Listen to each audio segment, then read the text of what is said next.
Hi guys! So for today's video, lip swatch tayo ng bagong products ng Detail Cosmetics. Yun yung kanilang Satin Luxe Butter Tint. It's not even butter lipstick, it's butter tint. And we're looking a little bit of emo today kasi tinry ko yung under eye, a reverse eyeliner or under eye eyeliner. It's not that good, but it's not that bad. Pero bago tayo mag lip swatch, I'm going to do a little bit of prep. Gagamitin ko yung Detail Cosmetics Jelly Lips. Ito yung kanilang lip plumper. And I really like it, you guys, because nakaka-plump siya, pero hindi siya yung OA na plump. It just gives you like a little bit of, I'm not sure if illusion, pero meron kasi siyang stingy, tingling sensation. So, kahit papano, kahit konti, ginagawa niyang luscious or a little bit plumper yung lips mo. If you don't mind stinging sensation, tingling ganyan, then I do recommend you try this. Pero always try it muna dito on your neck or probably here on your hand. Baka kasi meron kang allergic reaction. So I'm going to let it stay on my lips for a couple of minutes. And habang nasa lips ko yan, I'm going to set my face. Meron akong a little bit of tint and I want to set it using yung Detail Cosmetics Invisible Setting Powder. This is the first time actually na I'm going to try it. Oh, you can use a brush, but right now I prefer to use a wet sponge. Oh, in fairness, I like it. I like this setting powder. Kasi nabawasan yung parang, light lang kasi yung tint ang nilagay ko, pero nabawasan yung parang raw skin effect without making it look unnatural. Mukha pa rin naman siyang natural. I still have a few minutes. Maglalagay ako ng blush. I'm going to use Detail Cosmetics Velvet Flush Mousse in the shade Cotton. Very light flush lang. So again guys, i-lip swatch natin ang Detail Cosmetics Satin Luxe Lip Sheers.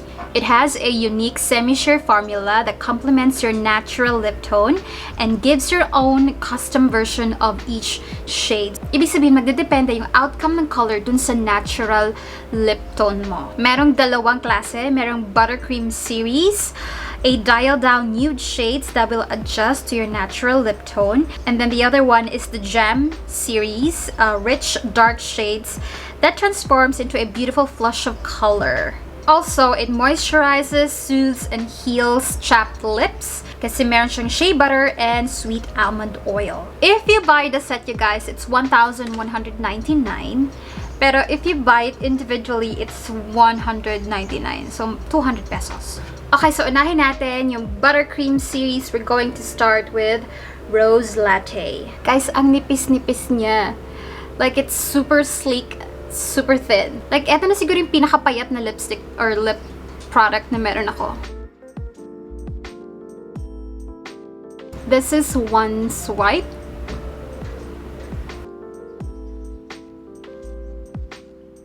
Let's go for 2 layers.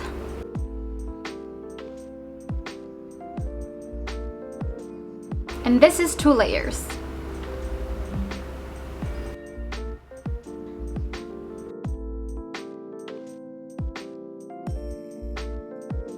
You guys, ang ganda ni Rose Latte.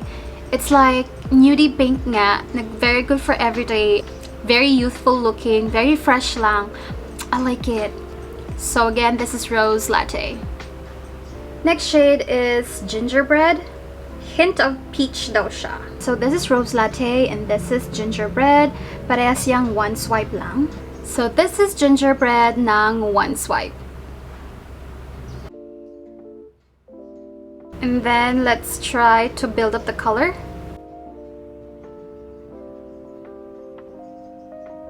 So this is Gingerbread, 2 layers.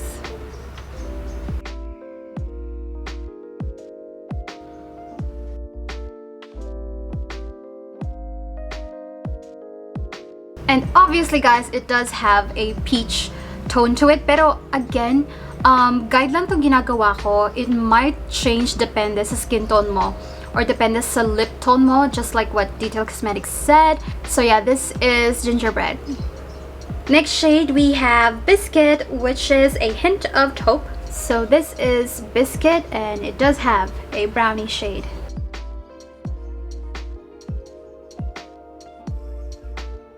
I guess so this is one layer of Biscuit. Now let's try 2 layers.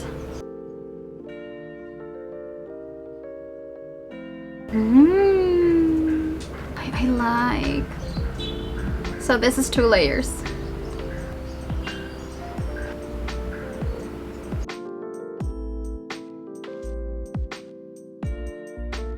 So sa buttercream series, I like them all. You know why? Magkakaiba sila ng shades dahil. As in, makikita mo yung difference nung pink, nung peachy, and nung brownie taupey. So that's plus points. Anyway, mamaya na yung final review. But yeah, this is Biscuit. Now let's go to the Jam series. Dito ako super duper excited kasi parang feeling ko mas intense yung shades niya compared to the buttercream series. Let's start with brown sugar. Alright, so this is brown sugar. Okay, let's start with 1 layer.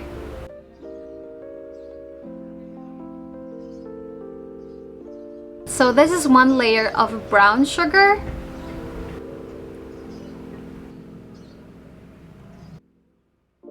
Now for the 2 layers.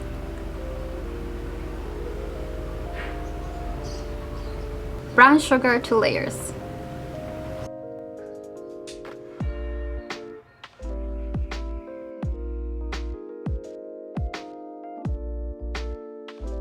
Alam mo ito si brown sugar on my lips, on my skin tone. Sa swatch, medyo hawigan niya si Rose Latte. Pero on my lips, parang feeling ko hawig niya si Biscuit.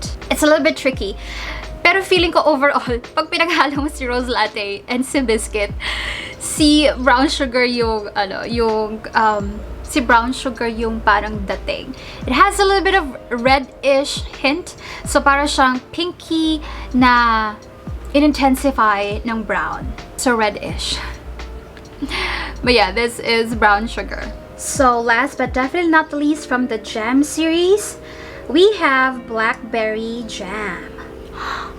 So this is Blackberry Jam, obviously. Berry shade. 1 layer tayo.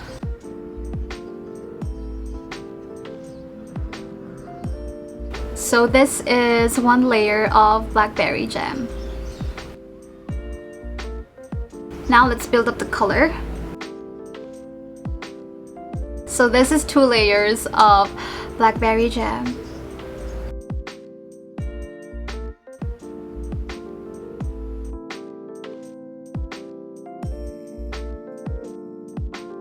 So Blackberry Jam is like magenta.